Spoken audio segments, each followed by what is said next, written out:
जय बृहस्पति देव, विष्णु भगवान की जय।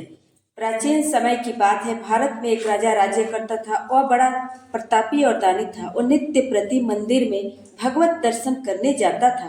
वह ब्राह्मण और गुरु की सेवा किया करता था। उसके द्वार से कोई भी याचक निराश होकर नहीं लौटता था। वह प्रत्येक गुरुवार को व्रत रखता एवं पूजन करता था।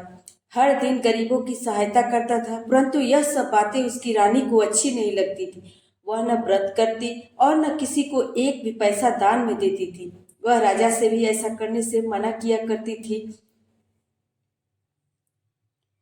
एक समय की बात है, राजा शिकार खेलने वन को चले गए। घर पर रानी और दासी थी। उस समय गुरु बृहस्पति साधु का रूप धारण कर राजा के दरवाजे पर भिक्षा मांगने आए।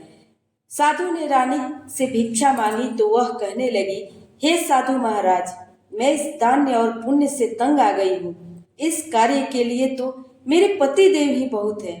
अब आप ऐसी कृपा करें कि सारा धन नष्ट हो जाए तथा मैं आराम से रह सकूं। साधु रूपी बृहस्पति देव ने कहा, हे देवी, तुम बड़ी विचित्र हो। संतान और धन से कोई दुखी नहीं होता है, इसको सभी चाहते हैं। पापी भी पुत्र और धन की इच्छा करता है। अगर तुम्हारे पास धन अधिक है तो भूखे मनुष्यों को भोजन कराओ, प्याऊ लगवाओ, ब्राह्मणों को दान दो, धर्मशाला बनवाओ, कुआं, तालाब, बावड़ी, बगीचे आदि का निर्माण कराओ तथा निर्धनों के कुंवारी कन्याओं का विवाह कराओ। साथ में यज्ञ आदि कर्म करो। इस प्रकार के कर्मों से आपके कुल का और आपका नाम परलोक में सार्थक होगा और स्वर्ग की प्राप्ति होगी। परंतु रानी साधु की इन बातों से खुश नहीं हुई। उसने कहा, हे साधु महाराज, मुझे ऐसे धन की भी आवश्यकता नहीं जिसको मैं अन्य लोगों को दान दूं तथा जिसको रखने और संभालने में ही मेरा सारा समय नष्ट हो जाए। साधु ने कहा, हे देवी, तुम्हारी ऐसी इच्छा है तो जैसा मैं तुम्हें बताता हूँ वैसा ही करना। बृहस्पतिवार के दिन घर को गोबर से लीपना, अपने केसों को पीली मिट्टी से धोना, केसों को धोते समय स्नान करना, राजा से कहना वो हजामत करवाए, भोजन में मांस मदिरा खाना, कपड़ा धोबी के हाथ धुलने डालना। इस प्रकार 7 बार बृहस्पतिवार करने से तुम्हारा धन नष्ट हो जाएगा। यह कहकर साधु महाराज रूपी बृहस्पति देव अंतर्ध्यान हो गए। रानी ने साधु के कहने के अनुसार 7 बृहस्पतिवार तक वैसा ही करने का विचार किया। साधु के बताए अनुसार कार्य करते हुए केवल 3 बृहस्पतिवार ही बीते थे कि उसकी समस्त संपत्ति नष्ट हो गई। भोजन के लिए दोनों समय परिवार तरसने लगा तथा सांसारिक भोगों से दुखी रहने लगा। तब वह राजा रानी से कहने लगा कि हे रानी, तुम यहाँ पर रहो, मैं दूसरे देश को जाता हूँ, क्योंकि यहाँ पर मुझे सभी मनुष्य जानते हैं, इसलिए यहाँ कोई कार्य नहीं कर सकता। अब मैं परदेश जा रहा हूँ, वहाँ कोई काम धंधा करूँगा, शायद हमारे भाग्य बदल जाए। ऐसा कहकर राजा परदेश चला गया। वह वहाँ जंगल से लकड़ी काट कर लाता और शहर में बेचता। इस तरह जीवन व्यतीत करने लगा। इधर राजा के बिना रानी और दासियां दुखी रहने लगी। किसी दिन भोजन मिलता, किसी दिन जल पीकर ही रह जाती। एक समय रानी और दासियों को 7 दिन बिना भोजन के व्यतीत करना पड़ा तो रानी ने अपनी दासी से कहा, हे दासी, यहाँ पासी के नगर में मेरी बहन रहती है, वह बड़ी धनवान है, तो उसके पास जा और वहां से 5 सेर बेझर मांग कर ले आ, जिससे कुछ समय के लिए गुजर हो जाएगा। दासी रानी की बहन के पास गई। रानी की बहन उस समय पूजा कर रही थी। बृहस्पतिवार का दिन था। दासी ने रानी की बहन से कहा, हे रानी, मुझे आपकी बहन ने भेजा है, मुझे 5 सेर बेझर दे दो। दासी ने यह बात अनेक बार कही, परंतु रानी की बहन ने कोई उत्तर नहीं दिया, क्योंकि वह उस समय बृहस्पतिवार की कथा सुन रही थी।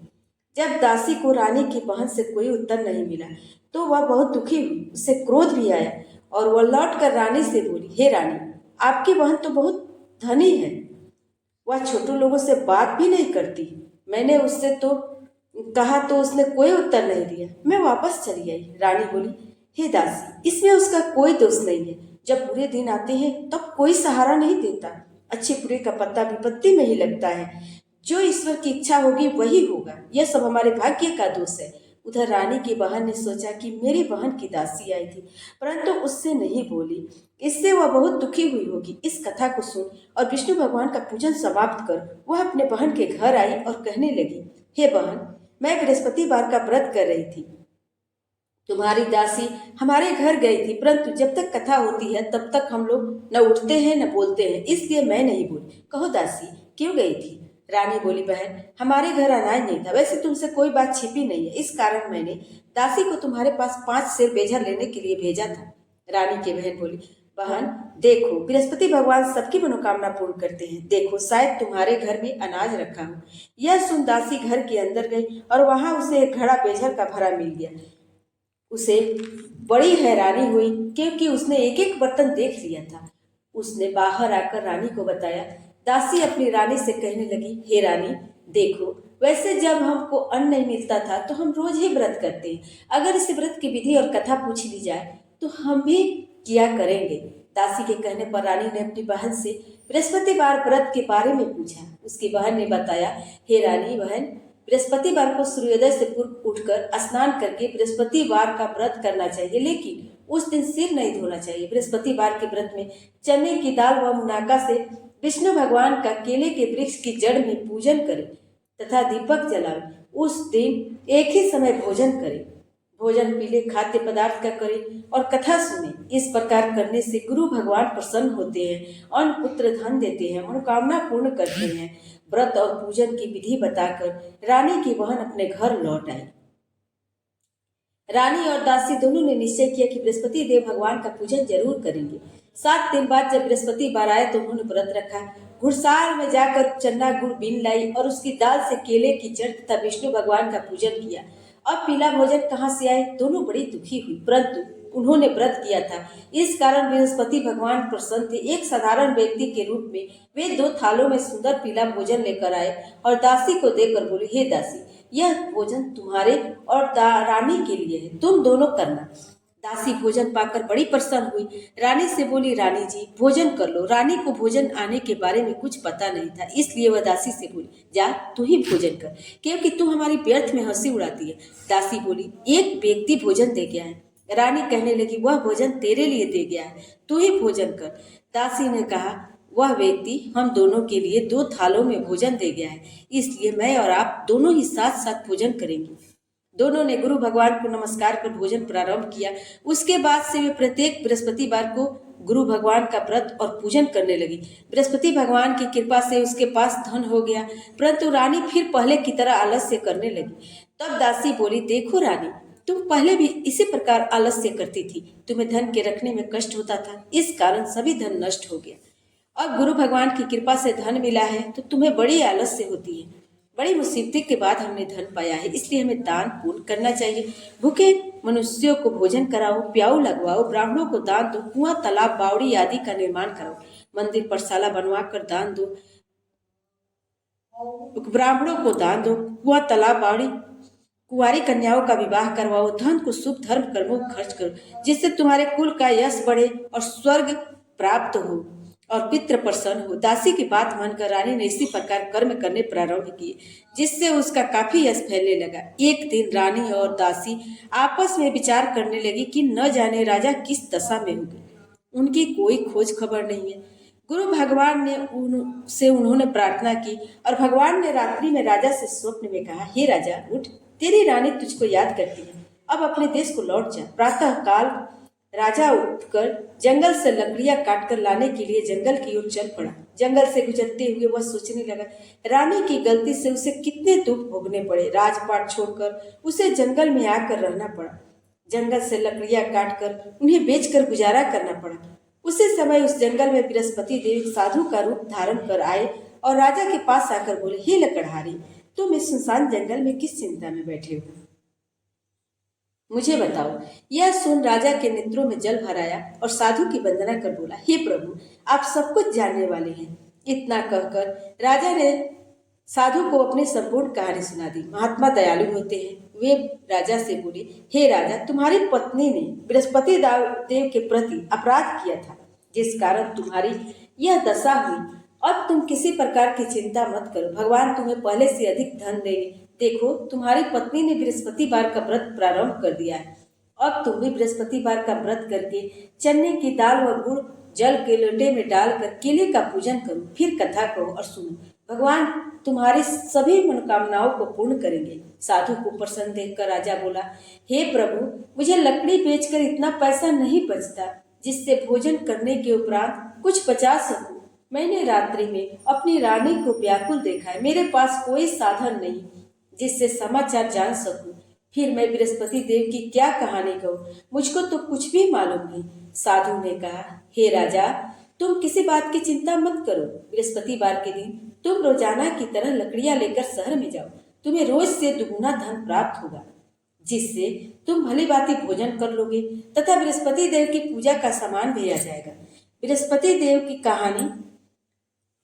बृहस्पति देव की कथा। प्राचीन काल में एक बहुत ही निर्धन ब्राह्मण था। उसकी संतान नहीं थी। वह नित्य पूजा पाठ करता, परंतु उसकी स्त्री बहुत मलिनता के साथ रहती। वह न स्नान करती और न किसी देवता का पूजन करती थी। प्रातः काल उठते ही सर्वप्रथम भोजन करती, बाद में कोई अन्य कार्य करती। ब्राह्मण देवता बड़े दुखी रहते थे। पत्नी को बहुत समझाते, किंतु उसका कोई परिणाम नहीं निकलता। भगवान की कृपा से ब्राह्मण की स्त्री को कन्या उत्पन्न हुई। वह कन्या अपने पिता के घर में बड़ी होने लगी। वह बालिका प्रातः स्नान करके भगवान विष्णु का जाप करती। वह बचपन से ही बृहस्पतिवार का व्रत भी करने लगी। पूजा पाठ समाप्त कर स्कूल जाती तो अपने मुट्ठी में जौ भर के ले जाती। पाठशाला जाने के मार्ग में डालती जाती। वही जौ स्वर्ण के हो जाती तो लौटते समय उनको बीन कर घर ले आती। एक दिन वह बालिका सोने के सूप में जौ फटक कर साफ कर रही थी। तभी उसकी माँ ने देख लिया और कहा, हे बेटी, सोने के जौ को फटकने के लिए सोने का सूप होना चाहिए। दूसरे दिन गुरुवार था। इस कन्या ने व्रत रखा और बृहस्पति देव से प्रार्थना करके कहा, हे प्रभु, यदि मैंने सच्चे मन से आपकी पूजा की हो तो मुझे सोने का सूप दे दो। बृहस्पति देव ने उसकी प्रार्थना स्वीकार कर ली। रोजाना की तरह वह कन्या जौ फैलाती हुई स्कूल चली गई। स्कूल से जौ लौटकर जब वह जौ बीन रही थी तो बृहस्पति देव की कृपा से उसे सोने का सूप मिला। उसे वह घर ले आई और उसे जौ साफ करने लगी, परंतु उसकी माँ का वही ढंग रहा। एक दिन की बात है, वह कन्या सोने के सूप में जौ साफ कर रही थी। उस समय उस नगर का राजकुमार वहां से होकर निकला। इस कन्या के रूप और सोने के सूप में जौ साफ करते देखकर वह उस कन्या पर मोहित हो गया। राजा राजमहल में आकर भोजन तथा जल त्याग कर उदास होकर लेट गया। राजा को जब राजकुमार द्वारा अन्न जल त्यागने का समाचार ज्ञात हुआ तो वह अपने मंत्रियों के साथ वह अपने पुत्र के पास गए और बोले, हे बेटा, तुम्हें किस बात का कष्ट है? किसी ने अपमान किया है अथवा कोई अन्य कारण हो? मुझे बताओ, मैं वही करूंगा जिससे तुम्हें प्रसन्नता हो। राजकुमार ने अपने पिता की बातें सुनी और बोला, मुझे आपकी कृपा से किसी बात का दुख नहीं है। किसी ने मेरा अपमान नहीं किया है, परंतु मैं उस लड़की के साथ विवाह करना चाहता हूँ जो सोने के सूप में जौ साफ कर रही थी। यह सुन राजा आश्चर्य में पड़ गया और बोला, हे बेटा, इस तरह की कन्या का पता तुम ही लगाओ। मैं उसके साथ तुम्हारा विवाह अवश्य ही कर दूंगा। राजकुमार ने उस लड़की के घर का पता बतलाया। मंत्री उस लड़की के घर गया और राजा के आदेश ब्राह्मण को सुनाया। कुछ ही दिन के बाद ब्राह्मण की कन्या का विवाह राजकुमार के साथ संपन्न हो गया। कन्या के घर से जाते ही उस ब्राह्मण देवता के घर में पहले की भांति गरीबी का वास हो गया। अब भोजन के लिए भी अन्न बड़ी मुश्किल से मिलता था। एक दिन दुखी होकर ब्राह्मण अपनी पुत्री से मिलने गए। बेटी ने पिता की दुखी अवस्था को देखा और अपनी माँ का समाचार पूछा। ब्राह्मण ने सभी हाल कह डाला। कन्या बहुत सा धन देकर अपने पिता को विदा कर दिया। इस तरह ब्राह्मण का कुछ समय सुखपूर्वक व्यतीत हुआ, लेकिन कुछ दिन बाद फिर वही हाल हुआ। ब्राह्मण फिर अपनी कन्या के यहाँ गया और सभी हाल कहा तो पुत्री बोली, हे पिताजी, आप माताजी को यहाँ लिवा ला, मैं उन्हें विधि बता दूंगी जिससे गरीबी दूर हो जाए। ब्राह्मण देवता अपनी स्त्री को साथ लेकर अपने पुत्री के पास राजमहल में पहुंचे तो पुत्री ने अपनी माँ को समझाने लगी, हे माँ, तुम प्रातः काल उठकर प्रथम स्नान करके विष्णु भगवान का पूजा करो और सब दरिद्रता दूर हो जाएगी। परंतु उसकी माँ ने उसकी एक भी बात नहीं मानी। वह प्रातः काल उठकर अपनी पुत्री का बचा हुआ जूठन खा लेती थी। एक दिन उसकी पुत्री को भी बहुत गुस्सा आया। उसने एक रात एक कोठरी से सारा सामान निकाल दिया और अपनी माँ को उसमें बंद कर दिया। प्रातः काल उसमें से उसे निकाला और स्नान करा के पूजा पाठ करवाया तो उसकी माँ की बुद्धि ठीक हो गई। इसके बाद वह नियम से पूजा पाठ करती, प्रत्येक बृहस्पतिवार का व्रत रखने लगी। इस व्रत के प्रभाव से उसकी माँ की भी बुद्धि ठीक हो गई और वह बहुत धनवान हो गई। बृहस्पति देवता के प्रभाव से स्वर्ग गई। वह ब्राह्मण भी सुख पूर्वक इस लोक का सुख भोग कर स्वर्ग को प्राप्त हुआ। इस तरह कहानी कहकर साधु देवता वहां से अंतर्ध्यान हो गए। धीरे धीरे समय व्यतीत होने पर बृहस्पतिवार का दिन आया। राजा जंगल से लकड़ी काटकर शहर में बेचने गया। उसे उस दिन से और दिनों से अधिक धन मिला। राजा ने चन्ना गुड़ आदि लाकर बृहस्पतिवार का व्रत किया। उस दिन से उसके सभी क्लेश दूर हुए। परंतु जब अगला गुरुवार का दिन आया तो वह बृहस्पतिवार का व्रत करना भूल गया।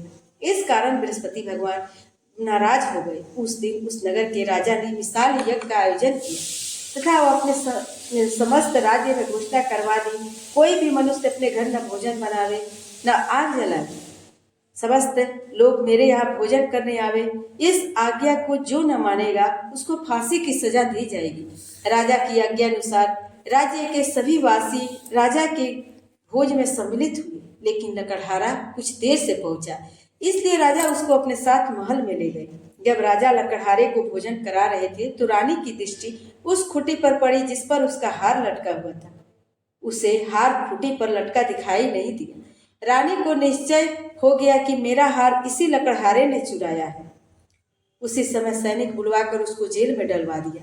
जब लकड़हारा जेल खाने में गया तो बहुत दुखी होकर विचार करने लगा, न जाने कौन से पूर्व जन्म के कर्म से मुझे यह दुख प्राप्त हुआ है।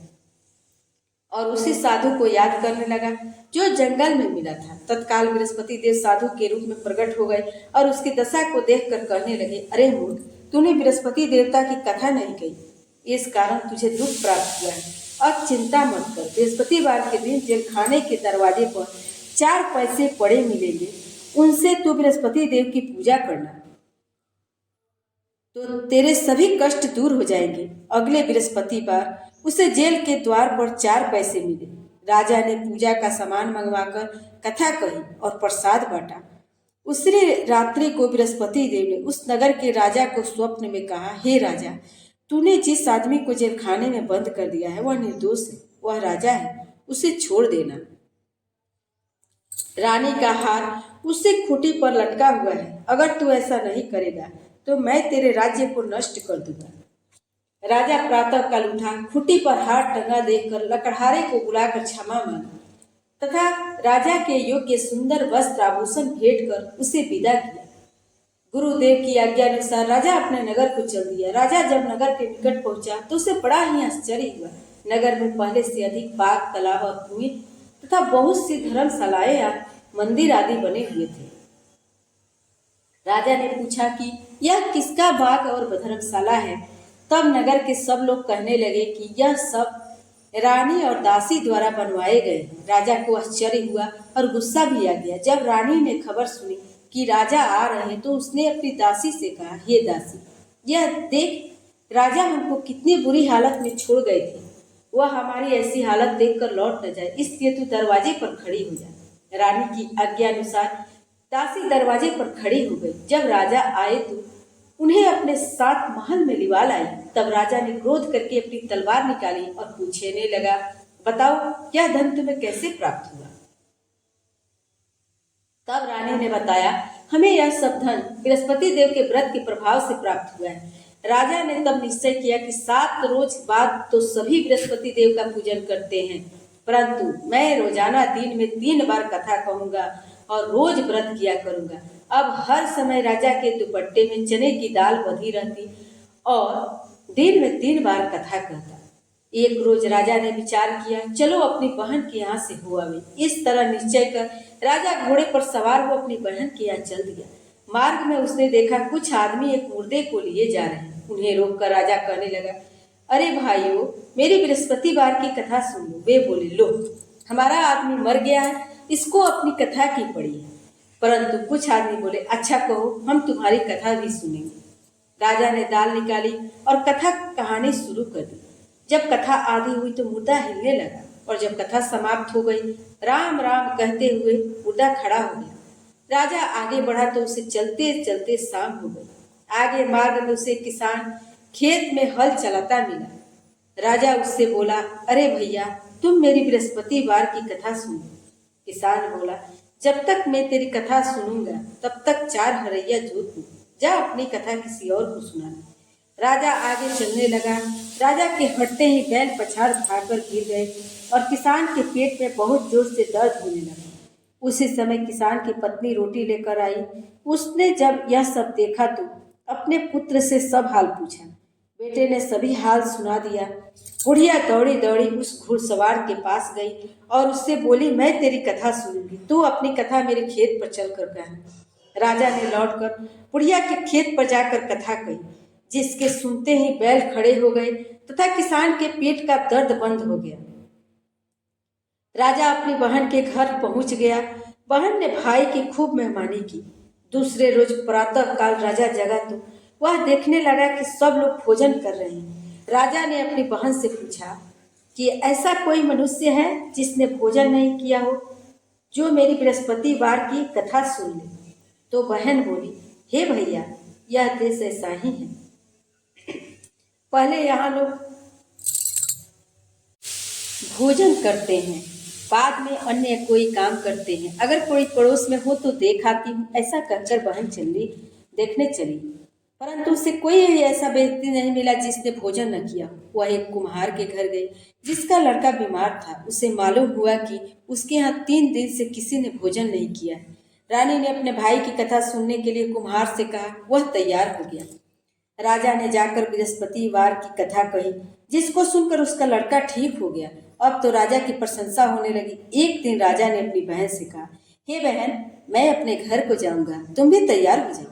राजा की बहन ने अपनी सास से अपने भाई के साथ जाने की आज्ञा मांगी। सास बोली, चली जा, परंतु अपने लड़कों को मत ले जाना, क्योंकि तेरे भाई को कोई संतान नहीं होती है।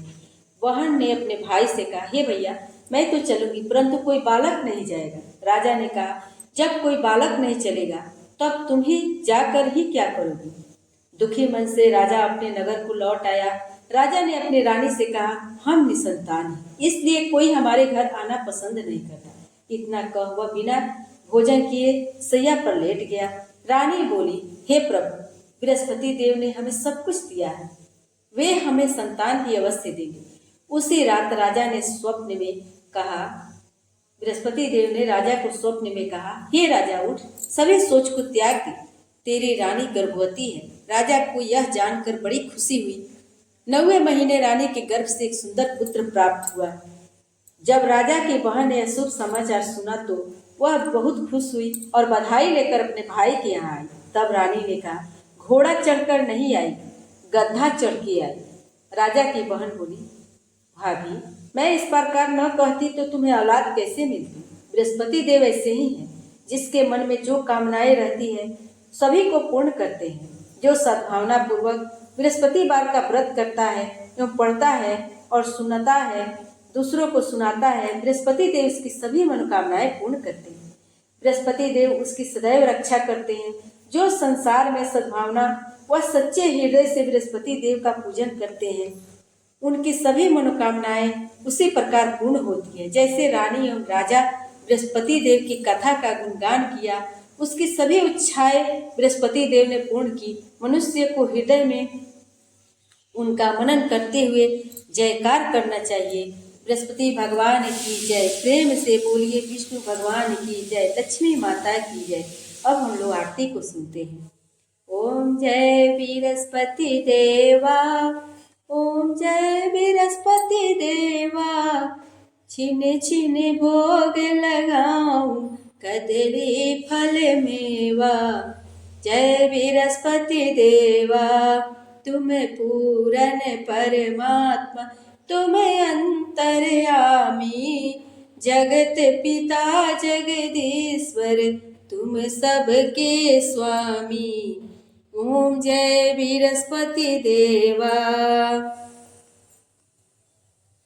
चरणामृत निज निर्मल सब पातक हरता, सकल मनोरथ दायक कृपा करो भरता।